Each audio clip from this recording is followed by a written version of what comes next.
Hey guys, it's Bro You Whack, and I got early access to Season 5, which means I can show you all of the new hero changes that are be coming out for this up-and-coming season. This includes a rework to Roadhog's self-healing ability, a Magnet Grenade rework for Cassidy, Mei's rework where she can kind of freeze, and Lifeweaver, well, surprisingly got the most changes out of all of these heroes, and he's only been out for one season. And we're gonna compare all the hero changes in Season 5 to how they were in Season 4, and we're also gonna show off the quote-unquote brand new on fire system, and I use the words brand new very loosely. I'll explain the new on fire system after we compare all of the hero changes because there's a lot of them, especially for Lifeweaver. First, we're gonna be looking at the tank changes. First tank is gonna be the Junkerqueen, and surprisingly, she only got 2 changes, and I say surprisingly because she's one of the best tanks right now with her bleed effect, but the changes that she's gonna be getting are 2 nerfs, one of which is gonna be to her ultimate cost, where it increased by 15% more, and comparing the two side by side, it takes definitely a lot longer, even in a vacuum where I'm just shooting this Roadhog constantly. But her commanding shout is also getting a pretty devastating nerf where the health that you get is decreasing from 200 additional health to now 150. So that 50 HP is definitely going to be missed, especially for the aggro Junker Queens. Next up in the tank category is Roadhog, and I need your guys' opinion if you would consider this a rework or not, because I don't know if this is actually Roadhog's rework that has been getting teased since December, but the change that he got is actually to his take a breather ability. Whenever he self-heals, now the healing given to him is amplified by 50% for 2.5 seconds after using his self-healing ability. And the way that this is indicated to the player is in his heal bar, it is highlighted yellow, almost as if Ana splashed him with a biotic grenade. Whether you take damage or you're fully healed, your health bar is always going to be highlighted yellow to indicate, okay, you're getting amplified heal for that 2.5 seconds. And it's not only health packs that amplify the heal, which is how I'm showing in this demonstration,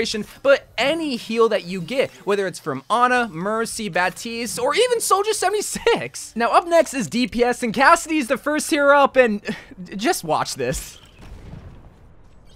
That'll turn your head. Yeah, so now the Magnet Grenade no longer has a cap distance of 10 meters. You can just throw the grenade and maybe it'll stick, maybe it won't. The projectile will now magnetize towards an enemy as long as they're 1.5 meters away, allowing you to just throw the grenade like a true grenade. But in terms of doing damage, this is where the big changes come in, because now there is impact damage. Before, if you stuck an enemy, you didn't get any impact damage, but now you get 10 damage per stick. But the explosion damage is where the big nerf comes in, because before you did 120, now in Season 5, you only do 70 damage per explosion. So now you're doing a total of 80 damage per stuck an explosion, where before you did a total of 120. So a 40 damage decrease. But to compensate for the lack of damage, whenever you stick an enemy with your Magnet Grenade, it's now going to slow their movement speed by 30%. And there's going to be this new effect applied to them called the Hinder effect. This is going to be brought up again when we talk about Reaper and Moira, but just think of like this as canceling their movement abilities. So no longer can they wraith form to try to escape your Magnet Grenade or anything like that. I swear, Hanzo and Junker are always flip-flopping, but Hanzo's the one that's getting nerfed here, where the first change is to a Sonic Arrow. Now whenever you hit an enemy with a Sonic Arrow, it's now going to play a sound for the enemy to notify them that they got impacted by that Sonic Arrow. And this is what it sounds like.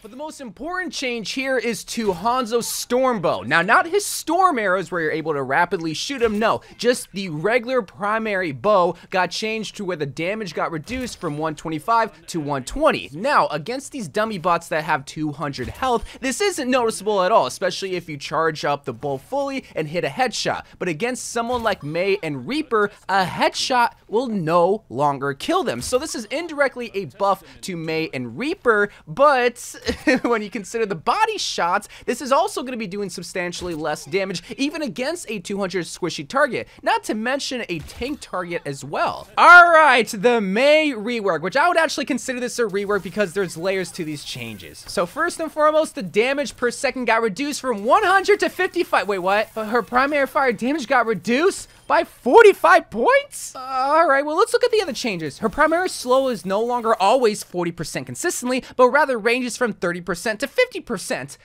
I guess that's okay. Let's continue. Her primary fire now has a building slow effect that sticks to the enemy target for 1.5 seconds and slows them for 75%. This means that enemies will only move at a max speed of 25% as long as you're able to reach the maximum freeze duration temperature thingy. You know you reach this maximum slow duration for the enemy through this little slow sparkle effect on the enemy. But there is one final change. The secondary fire impacts can detonate this new slow effect, dealing an additional 40 damage. Now, when it comes to that wording, it might seem like, okay, her icicle is almost like an ice grenade. No, that's not how it works. How the secondary fire detonation works, because it's very confusing how it's worded, but you have to completely freeze the enemy, even though they're not totally frozen like how they were in Overwatch 1. You have to use your primary fire until that frozen effect happens, and then when that happens, whenever you secondary fire them, you will do the base secondary fire damage on top of an additional 40 damage. But that additional 40 damage is only applied when the enemy is frozen, even though they're not 100% frozen, only 75% frozen. Reaper is getting a massive nerf where he can no longer use his Wraith form to hindered abilities, like with Cassie's Magnet Grenade that we mentioned beforehand, but also to like Junkrat's Steel Trap, Zarya's Graviton Ultimate, basically any type of CC where he could use his Wraith form before, you can just no longer do anymore. Trace is getting a simple nerf, but still a big nerf nonetheless, where the spread to her pistols increased by 15%, which means the further you are away from the target, now you're even going to be hitting less bullets compared to how you were in Season 4. Now here's what I think is going to be the most controversial change in all these patch notes. Widowmaker's fall off min to max range damage change, because now you can no longer one-shot squishy heroes,